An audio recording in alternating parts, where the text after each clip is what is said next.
केंद्रीय गृह मंत्री अमित शाह का आज हुआ बस्तर दौरा। बस्तर में बदलाव की ओर बड़ा कदम है। अमित शाह ने बस्तर में आकर मुड़िया दरबार लगाया और आम मुड़िया आदिवासियों से तो बात की, नक्सलियों से भी बंदूकें छोड़कर मुख्य धारा में शामिल होकर ऐसे ही दशहरा उत्सव में आने की अपील भी कर दी है। बस्तर के दशहरा उत्सव में भी अमित शाह ने दोहराया कि अगले साल 31 मार्च के बाद नक्सलवाद इस राज्य से खत्म हो जाएगा। गृह मंत्री अमित शाह के बस्तर दौरे पर यह रिपोर्ट देखिए।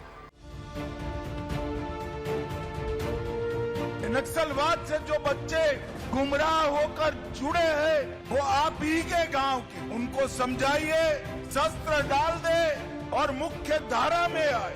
दुनिया के सबसे बड़े दशहरा उत्सव से अपना संकल्प दोहराते ये केंद्रीय गृह मंत्री अमित शाह हैं, जो नक्सलियों से हथियार डालकर मुख्य धारा में जुड़ने की अपील कर रहे हैं। खास दशहरे के खास मेहमान अमित शाह पहले केंद्रीय गृह मंत्री हैं, जो 600 साल पुरानी परंपरा बस्तर दशहरा में शामिल हुए और इस बार नक्सल खात्मे के लिए युवाओं के परिजनों से खास अपील की। मैं आप सभी को अपील करने के भी आया हूं। नक्सलवाद से जो बच्चे गुमराह होकर जुड़े हैं वो आप ही के गांव के, उनको समझाइए, शस्त्र डाल दे और मुख्य धारा में आए। शाह का काफिला जैसे ही दंतेश्वरी मंदिर पहुंचा, लोगों का इंतजार खत्म हुआ। केंद्रीय गृह मंत्री भी अपनी कार से उतरे और सुरक्षा की परवाह किए बिना लोगों को अपने पास बुलाया। छत्तीसगढ़िया कलाकारों से खुलकर मुलाकात की, उनका हाल जाना, फिर देवी के दर्शन किए। राजनीति के चाणक्य और देश के प्रधानमंत्री के बाद नंबर 2 की अहमियत रखने वाले केंद्रीय गृह मंत्री अमित शाह का बस्तर में एक अलग अंदाज देखने को मिला, जब उन्होंने कार से उतरकर खुद ही अपने हाथों से छाता थाम लिया और आम लोगों से हाथ मिलाया। उनके इस किरदार ने छत्तीसगढ़िया लोगों का दिल तो जीता, लेकिन बदलते बस्तर का भी संदेश दे दिया। अमित शाह के आने पर छत्तीसगढ़ में बारिश हुई। इस बारिश की बौछार में सियासत भी खूब बरसी। कांग्रेस ने केंद्रीय गृह मंत्री के बस्तर दौरे पर कुछ और ही मायने निकाल दिए। 70 लाख से ज्यादा माता बहनों के खाते में 606 करोड़ रुपया से ज्यादा उनके खातों में जा रहा है। इसके लिए गृह मंत्री जी के बहुत आभारी हैं कि शाह इस बात की गारंटी देंगे कि जिस तरह से वहां के खनिज संसाधन को निजी उद्योगपतियों को बेचा जा रहा है, क्या अडानी और अंबानी बस्तर नहीं आएंगे, इसकी गारंटी है क्या? केंद्रीय गृह मंत्री अमित शाह ने 2026 तक नक्सलवाद खात्मे का दावा तो किया है। 2031 तक बस्तर के हर गांव में बिजली, पानी और सड़क बनने का भी ऐलान किया है। नक्सलवाद के खिलाफ डेडलाइन तय करने के बाद शाह का ये चौथा छत्तीसगढ़ दौरा था।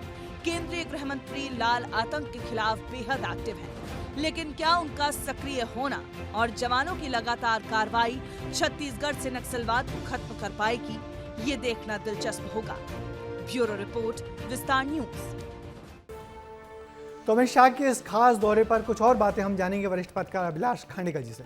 अभिलाष जी, गृह मंत्री का इस तरह से त्योहार के मौके पर आना, सुरक्षा घेरा तोड़कर स्थानीय लोगों से मिलना और नक्सलियों से हथियार छोड़ने की अपील करना, किस नज़रिए से आप इस तमाम पहलुओं को देखते हैं? ये आप देखेंगे कि अमित शाह गृह मंत्री के रूप में पिछले कई माह से, कई वर्षों से भी अपन कह सकते हैं, लगातार छत्तीसगढ़ जा रहे हैं। इस तरीके और से उन्होंने जो ये बहुत अच्छी जानकारी आप दे रहे हैं कि वो लोगों से बीच में मिल रहे हैं। और ये देखिए, बस्तर का दशहरा मैसूर के दशहरे के बाद में पूरे देश में बहुत भव्य रूप से जाना जाता है। यहाँ के आदिवासी बहुत अच्छे तरीके से उसको आयोजित करते आ रहे हैं। लेकिन बस्तर भी एक नक्सलवाद का बहुत बड़ा केंद्र था और हमको ये मानना चाहिए कि पिछले 5 वर्षों में अमित शाह जी ने जोर लगाकर नक्सलवाद पूरे देश से ख़त्म करने की जो प्रतिज्ञा ली है, उसमें बस्तर का एक बहुत बड़ा, उस बस्तर की एक बहुत बड़ी भूमिका है।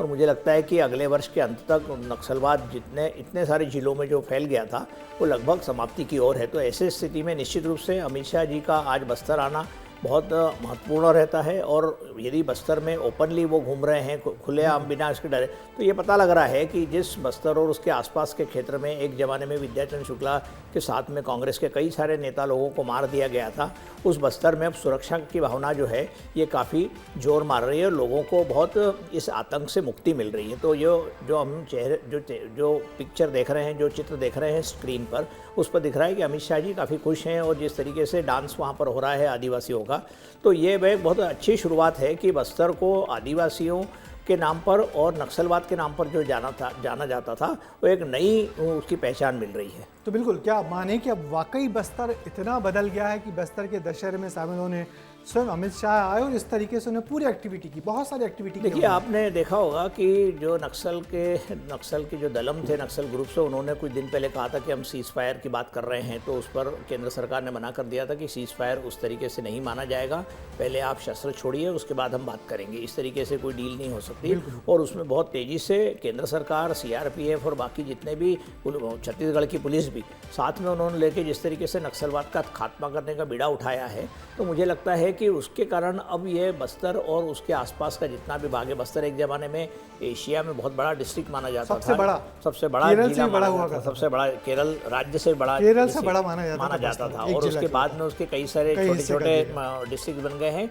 लेकिन वहाँ के जंगल या वहाँ की जो, तो केंद्र सरकार में भारतीय जनता पार्टी लगातार ये मानती है कि वहाँ का विकास नहीं होने से नक्सलवाद नहीं पनपा, नक्सलवाद होने के कारण वहाँ से विकास नहीं हो पाया।